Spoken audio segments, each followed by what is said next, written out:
Hello everyone, welcome back to IBS.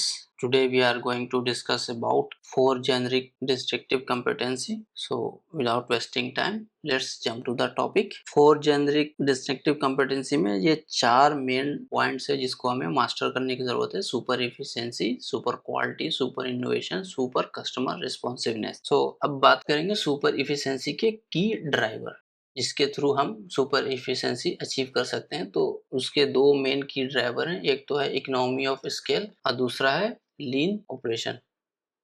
So economic of scale को हम समझ लेते हैं। सबसे पहले तो मान लीजिए कि आपकी एक फैक्ट्री है, उसमें आपका फिक्स कॉस्ट है फैक्ट्री का, जो भी चीज़ हो, रेंट और जो भी चीज़ आपका फिक्स है, मान लीजिए कि 100,000 है और आप क्वांटिटी प्रोड्यूस करते हो कितना, 1000 के प्रोडक्ट आप प्रोड्यूस करते हो और सेल करते हो। तो फिक्स कॉस्ट पर यूनिट जो है कितना हो जाएगा, total cost, total fix cost divide by total quantity. So you will get 1 rupees per product, right. तो ये आप 1 रुपया आपका हो गया प्रोडक्शन का। हम कॉस्ट अगर निकालें तो variable cost plus fix cost, तो वेरिएबल कॉस्ट मान लीजिए $3 है आपका प्रोडक्ट ए का, और आपका फिक्स कॉस्ट 1 रुपीज आ गया, तो प्रोडक्ट का कॉस्ट आपका निकल के आया 4 रुपया। अगर आप वही क्या करेंगे इकोनॉमिक ऑफ स्केल में, हम देखेंगे कि फैक्ट्री की हमारी कैपेसिटी कितनी है। तो मान के चलिए अगर फैक्ट्री की कैपेसिटी जो है 100 के यहाँ पर 1000 के प्रोडक्ट वो प्रोड्यूस कर सकता है, 10 गुना ज्यादा। तो यहाँ पे क्या हो जाएगा, आपका इन्वेंट्री जो है, जो टोटल फिक्स कॉस्ट है आपका, वो तो वही रहेगा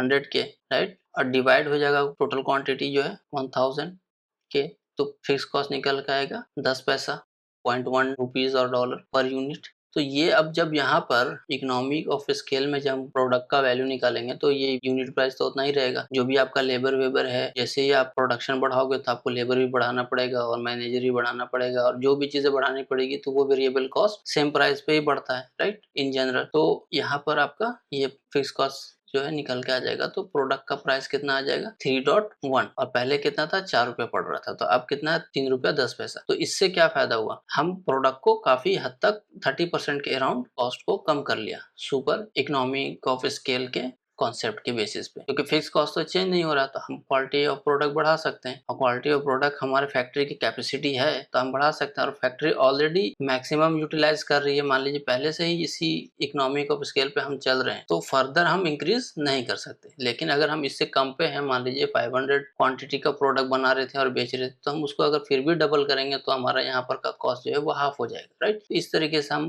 इकोनॉमिक ऑफ स्केल को यूज करते हैं ताकि हम अपना कॉस्ट कम कर सके। अब दूसरा लीन ऑपरेशन की बात करें तो लीन ऑपरेशन पे मैंने ऑलरेडी इसको लिखा है ताकि आपको समझाने में आसानी हो। So lean operation kind of kaizen process है। इसमें क्या होता है कि आपको वैल्यू क्रिएट करना है और वेस्टेज को मिनिमम और एकदम खत्म करना है, ठीक है। तो वैल्यू किसको बोलते हैं, जिसके लिए कस्टमर खुशी से पे करना चाहता है। आइडेंटिफाई करना है customer value, so what are the thing which is actually giving customer value, और एलिमिनेट करना है ऑल द वेस्टेज को। वेस्टेज किसमें का, प्रोसेस का वेस्टेज। वेस्टेज का क्या डेफिनेशन होगा, anything that doesn't add any value to customer. Customer को कोई वैल्यू नहीं मिल रहा है या फिर प्रोसेस को कोई वैल्यू नहीं मिल रहा, तो उसको वेस्टेज में कंसीडर करेंगे हम। तो उसके लिए क्या होता है कि आपको प्रोसेस को इवेल्युएट करना होता है और जो भी चीज है यूजलेस है उसको खत्म करना होता है। इस पे हम ऑलरेडी बहुत सारा डिस्कस कर चुके हैं। तो इसका फायदा क्या होता है कि ये क्या करेगा, आपका रिड्यूस कर देगा operational cost, also it will boost the profit, also it will reduce the lead time.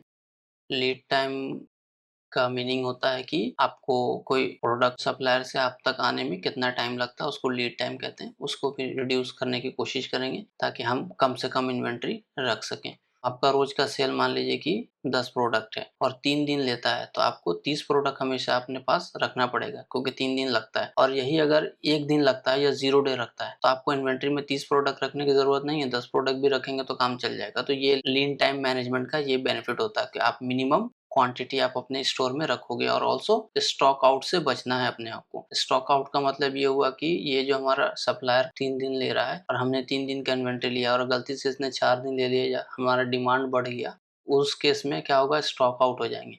तो उससे क्या होता है कि कस्टमर जो है चिढ़ जाता है। अब जैसे कि मैं मेडिकल स्टोर पे जाता हूँ, तो कई सारे मेडिकल स्टोर पे मैं जाता हूँ, लेकिन किसी भी एक एरिया में कोई एक स्पेशल मेडिकल स्टोर होता है, उस पे आप कौन सा भी जा करके आप मांगोगे दवा ना, वो आपको दे देगा। तो उनके पास अवेलेबल होता है हर तरह का मेडिसिन। तो आपके एरिया में 5 अलग मेडिकल स्टोर है, तो आप किसको प्रेफर करोगे जाना? ऑब्वियसली हम इसके पास जाएंगे, हमें प्राइस सब जगह सेम मिल रहा है, ठीक है, लेकिन आपका टाइम भी तो वैल्यू है, टाइम को तो हमें वैल्यू देना चाहिए ना, क्योंकि हम यहाँ इन 4 के पास गए और 4 जगह से घूम के वापस आए, फिर यहाँ जाके हमने प्रोडक्ट परचेज किया। सब लोग को पता है कि इसके यहाँ से हम रिटर्न नहीं होते, यहाँ पे 20 मिनट लगता है, इन पे 10 मिनट लगता है, तब भी हम इसी को प्रेफर करेंगे, क्योंकि यहाँ पे एक जगह जाएंगे तो जरूरी नहीं कि मिले, फिर दूसरी जगह जाए तो भी जरूरी नहीं कि मिले, उसके बाद फिर यहाँ जाएंगे तो फिर यहाँ 20 मिनट लगे और 10 मिनट इधर लग गया। इधर हम एक जगह गए और फिर यहाँ पे गए तो वापस से 20 और 10 मिनट इधर लग गया, 30 मिनट तो फिर भी लग गए। तो बेटर है कि डायरेक्ट यहाँ जाओ, क्योंकि यहाँ 20 मिनट लगेगा और लेकिन यहाँ पे ज्यादा सिक्योरिटी 100% की मिल ही जाता है। तो इस तरीके से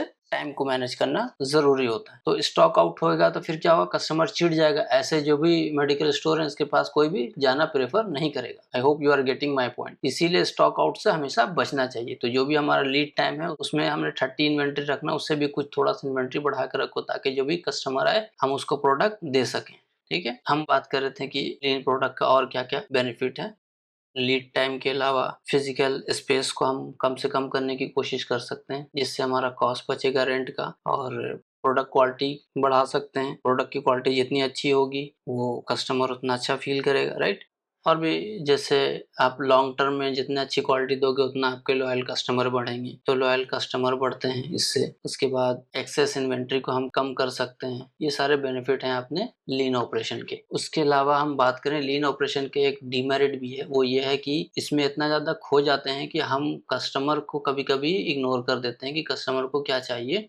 हम रॉ मटेरियल का कॉस्ट कम कर देते हैं, या फिर हम कुछ भी ऐसा चीज जिससे क्वालिटी कंप्रोमाइज हो जाता है वो कर बैठते हैं गलती से। लेकिन लीन का बेसिक पर्पस ये नहीं है कि आपको किसी भी तरीके से कस्टमर का क्वालिटी में कंप्रोमाइज करना है, या उसके जो भी सर्विस दे रहे हो उसमें कोई भी कंप्रोमाइज नहीं होना चाहिए। कस्टमर को वेल सेटिस्फाइड रखना मेन पर्पस है लीन का। ठीक है, वेस्टेज आपको हटाना है, आपको वैल्यू बढ़ाना है, लेकिन उसका मतलब ये नहीं कि आप रॉ मटेरियल खराब परचेज कर लें। मान लीजिए एक रॉ मटेरियल आपको देता है 5 रुपए का, कोई और देता है आपको 10 का, और कोई और आपको देता है 15 का, तो मे बी आप मिड वाला लोगे, 15 वाला में भी आपको बजट फ्रेंडली नहीं है और आपका प्रोडक्ट का प्राइस ज्यादा बढ़ जाएगा। 10 की जगह पे आप इस ऑपरेशन के थ्रू आपने सोचा कि हम कम वाला प्रोडक्ट लेकर के यूज कर दे, तो उससे क्या होगा कि कस्टमर जो है वो चिढ़ जाएगा, क्योंकि वो जो क्वालिटी यूज करता है वो क्वालिटी प्रोडक्ट नहीं मिला, और मे बी आपको इसका प्रोडक्शन में भी दिक्कत आए, क्योंकि आपको जो लेबर जो भी रॉ मटेरियल यूज करके प्रोडक्ट बना रहे हैं उनको दिक्कत हो। नया प्रोडक्ट में भी ये वाला सॉफ्ट हो, ये वाला हार्ड है, जो भी आप प्रोडक्ट बना रहे हो उसके हिसाब से आपको सोचना होगा कि